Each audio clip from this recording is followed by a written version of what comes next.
Well, welcome if it's your first week here. My name is Ryan Phipps. I'm the pastor. Thanks for joining us. You're joining us in the fourth week of a series we've been doing on the high points of Genesis. We're not going through every verse line by line, but some of the big stories that we need to know that we don't know about or we haven't heard about in a long time.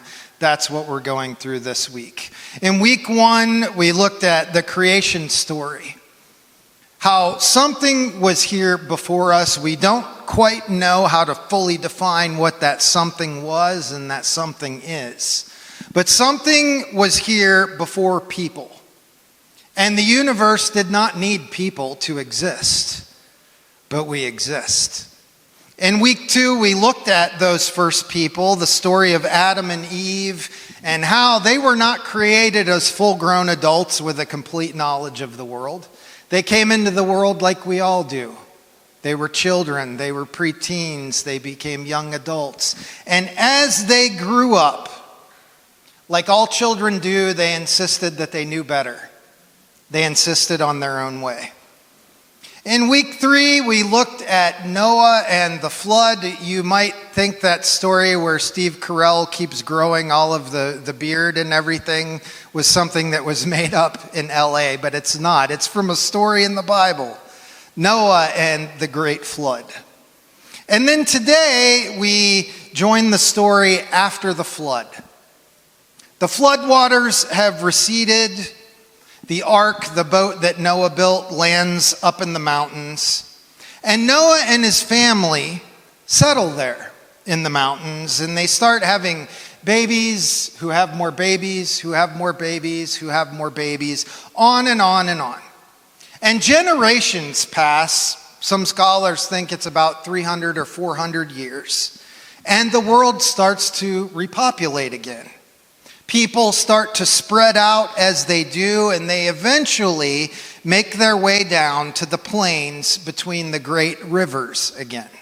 You remember that area we looked at in week one called the Fertile Crescent? So if you see where Eden was and then where Noah started, and then it floods and the ark lands all the way in the mountains. And people want to get back down to the rivers where everything started. And they get there, and someone has this incredible idea. It was not an idea that had ever been had before. They discovered that if they took clay out of the ground, and they formed it, and they baked it, that they didn't have to work with stones in building any longer. They said to each other, "Come, let us make bricks and bake them thoroughly." They used brick instead of stone and tar for mortar. This is the first mention of bricks in the Bible. Why did they do that? Why didn't they just keep building with stones? Well, because they're not in the mountains anymore. They're on the plains. They're down by the rivers. Up in the mountains, people built with stones. Stones are irregular. Not one is like the other. Each one is different. And then not only that, you're limited by what you can find when you're building with stone. You also need people with very different skill sets. You need someone who knows how to spot the stones and have an understanding of which ones will fit together. You need someone strong enough to move the stones. You need someone with an eye for stability. Building with stones, by its very nature, requires collaboration. But bricks, bricks are different. They're standardized, they're uniform, they're interchangeable. You don't need special skills to stack them. Forgive me if you're a bricklayer here this morning. All you need is bodies who can stack things. One brick is exactly like another, meaning that the job of one person is exactly like the other. And suddenly, this invention, you can build anything. You're not limited by the shape and the size of the things you're building with anymore. All of that is predictable. You can build anywhere, as high as you want. But this comes at a cost to this society.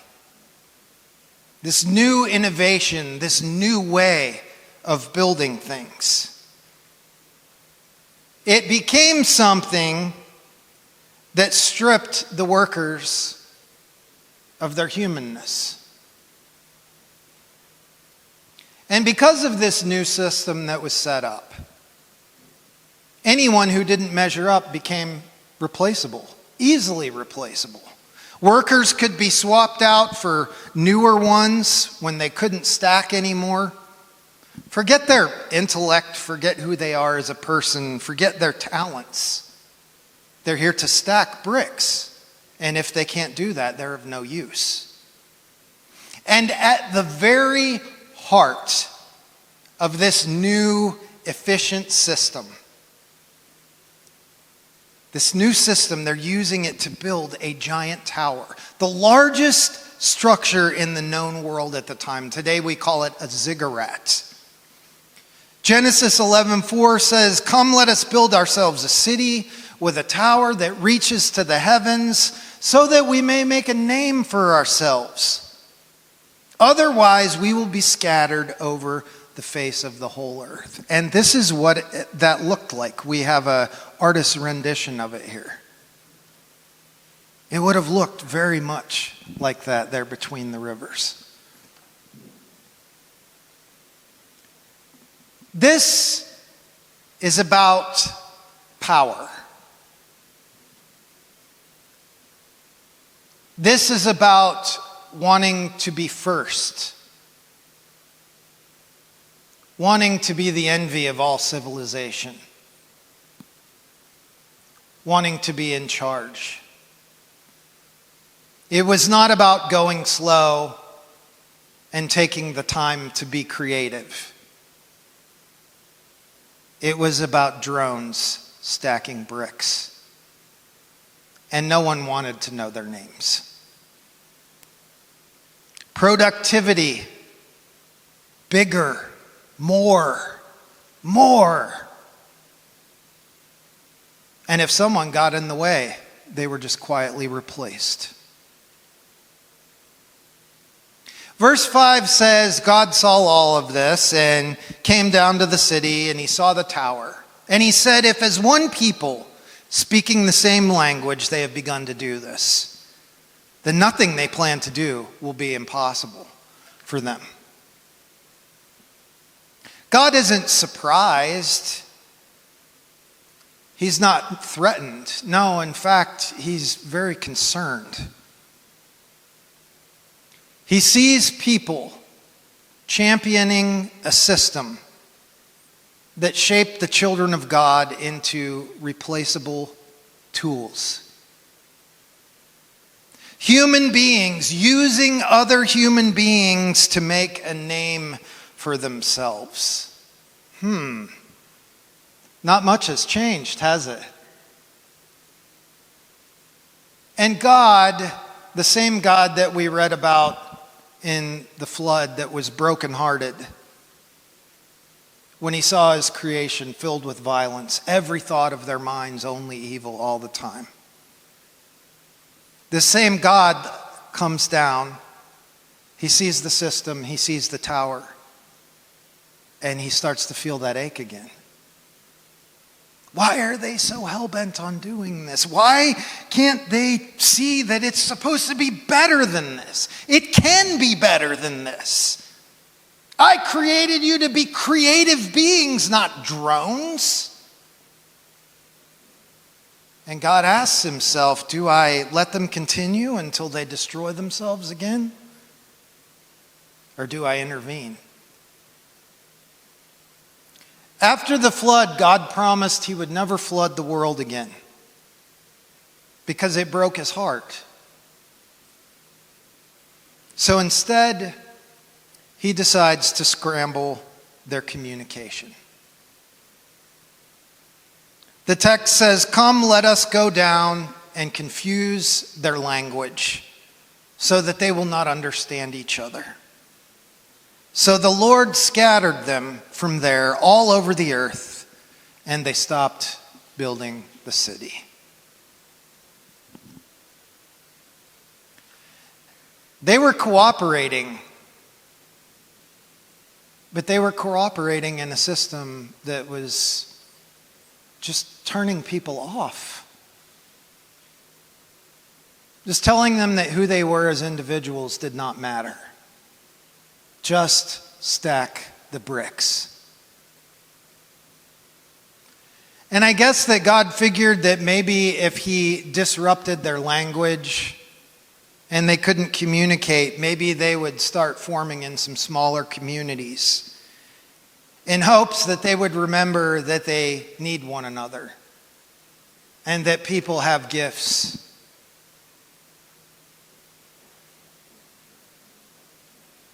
God disrupts the tower to save them from becoming what the tower was making them. Tools in a system designed to glorify the power itself. What does the Tower of Babel represent? I mean, it can represent a lot of things. But for our purposes today, I think the tower represents the elimination of God-given gifts for the convenience of control. God made people with specific abilities already on board. You ever meet somebody that's gifted? I have 2 gifted children. I was not gifted, but I have 2 gifted children. I didn't teach my daughter what singing was. She was born in New York we actually lived on Broadway. She was born on Broadway, and we were living in a high-rise there in Midtown. And I remember the first time I heard her as a toddler in the other room singing the Elmo song with perfect pitch. I had never sang in front of her before. I hadn't sang the Elmo song myself. I hadn't taught her how to sing anything. She just knew how to sing. She just knew what the right note was and what the wrong note was. I didn't teach my son math. I failed math. I took Algebra 1 my first year in college. Me and math, it's horrible. But my son is in 5th grade and he's taking 7th and 8th grade math. He's just always been great with numbers. These things were just there in my kids. And things like these are there in you too. The problem is we live in a system that tells you that it's not marketable, that it's not valuable, that you shouldn't waste your time with it, or you should hold on to it as a hobby or some plan B far down the road for when you're retired. That's bricks.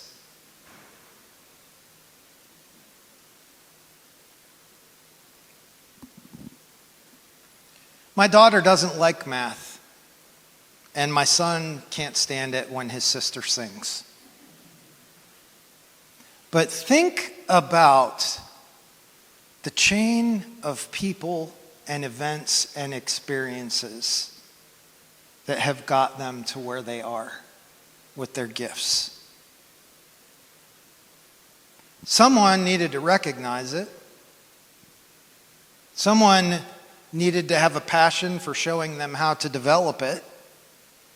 That took principals and teachers and mentors and coaches and friends and babysitters and family members. A whole network of people exists not to make my children just like everyone else. No, but to draw out of them, to help them find what is uniquely theirs.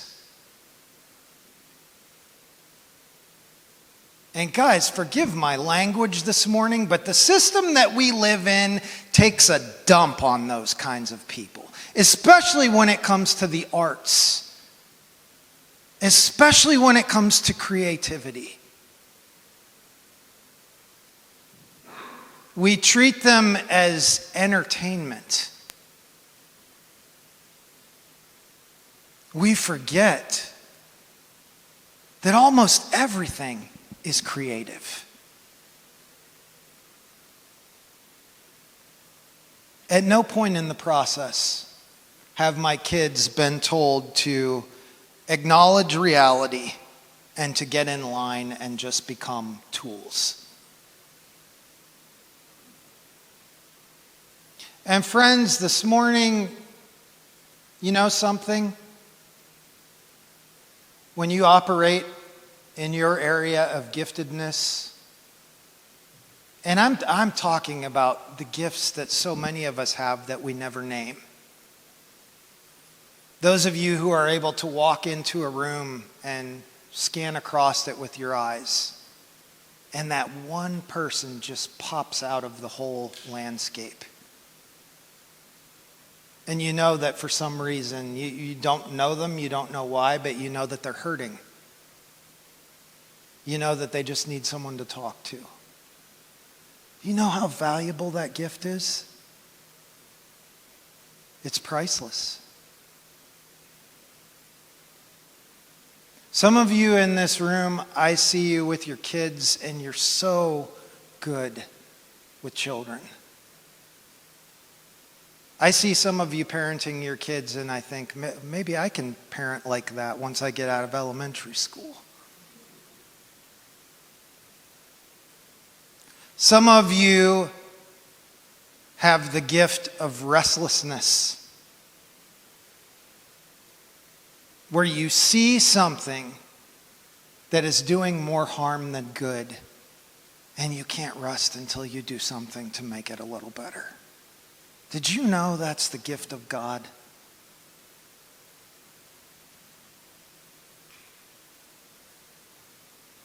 When we operate in our gifts and we're on the lookout for gifts and not on the lookout for a person who can just get something done, we actually create a more healthy world. It slows us down. How many of you think the world is moving too fast, you can't keep up with it? Does anyone feel that way? You know that's our fault, right? We set that pace. We always want things quicker, cheaper, faster, more convenient. And Scripture's trying to slow down and say, use bricks, that's great, that's fine. But don't let your invention turn you into something less than human.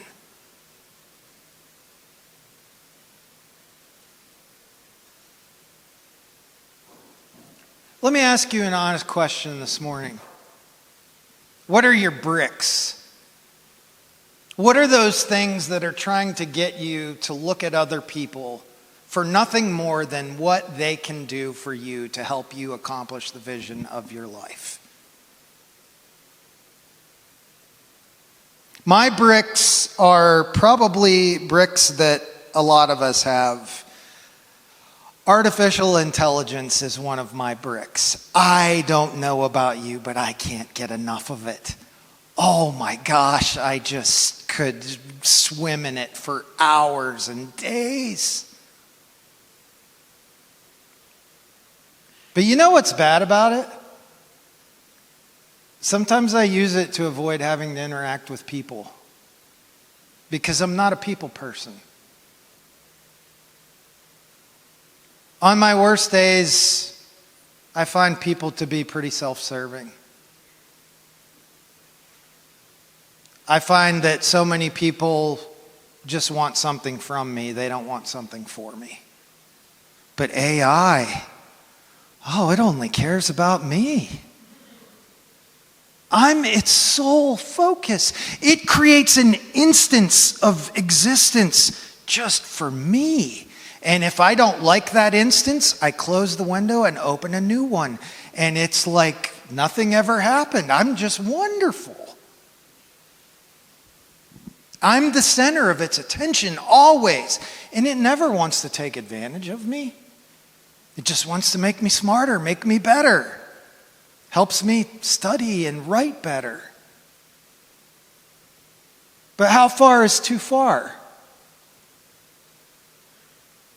When it cuts me off from people. When it cuts me off from realizing that everything that it's churning out to me, it got from people.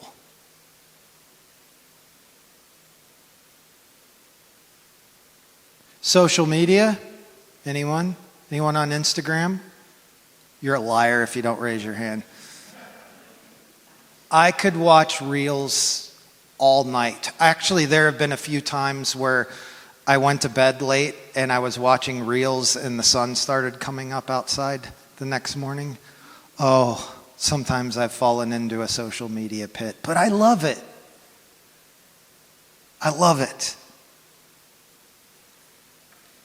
Humans want something from me, but the algorithm, it wants nothing and it just gives everything. But is that realistic for me to train myself to find moments of joy that way? Is it realistic to think that life is the life that the reels are pitching to me? Does it remind me of my deep need for God and others, whether I'm inside of the app or outside of the app? Or do I just disappear into a spiral of my own wants? Back then, it was bricks. Today, it's something else. Tomorrow, it will be something else. We're never going to stop inventing amazing things. But what are we going to do with them? How are they going to shape us to treat one another? Technology is an externalization of God's gifts in us, inventing things. It standardizes things, it scales them, it makes them reproducible. And like bricks, it's neutral. The question isn't whether technology is good or bad. It's what are we doing with it? Are we using it to amplify human gifts or just to stifle them? Are we becoming human and more human, or are we just becoming like machines that are building more machines? The people building the Tower of Babel were not evil people. And the tower they were building in and of itself was not an evil structure. They were building something impressive, genius, something that showcased human capability at its peak, but God came down and stopped it. Not because towers are bad, but because people aren't tools. They're people. Imagine someone sitting with Leonardo da Vinci and saying, yeah, I saw all your drawings. Now get back and stack those bricks.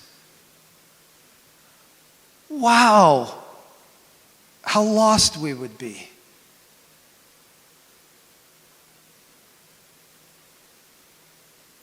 God keeps intervening in the world over and over again as much as God needs to.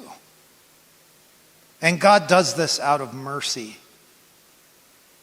to try to keep us back from the edge of extinction. Love refuses to let us forget who we are and destroy ourselves.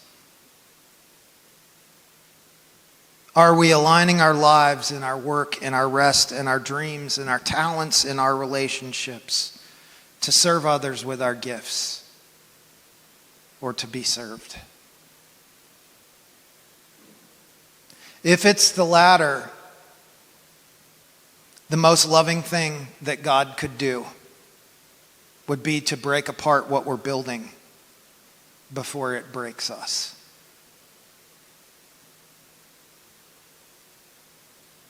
If you're in this room this morning and you're tired of the pace,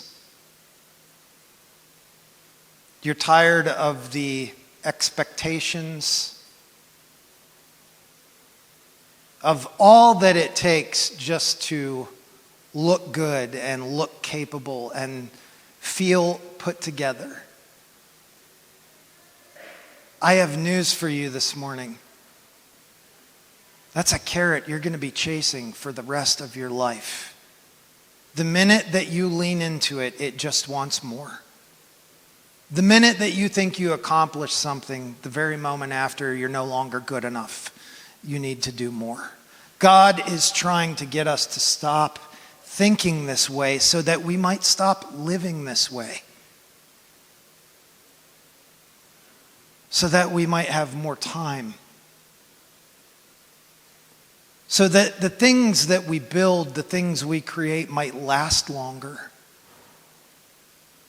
We don't just use them and throw them into the ocean. But it starts with us. We have to make a decision to see people for their gifts, not for what they can produce for us.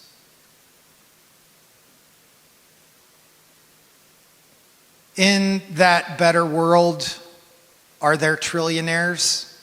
No. Are there billionaires? Probably not. But everybody has enough.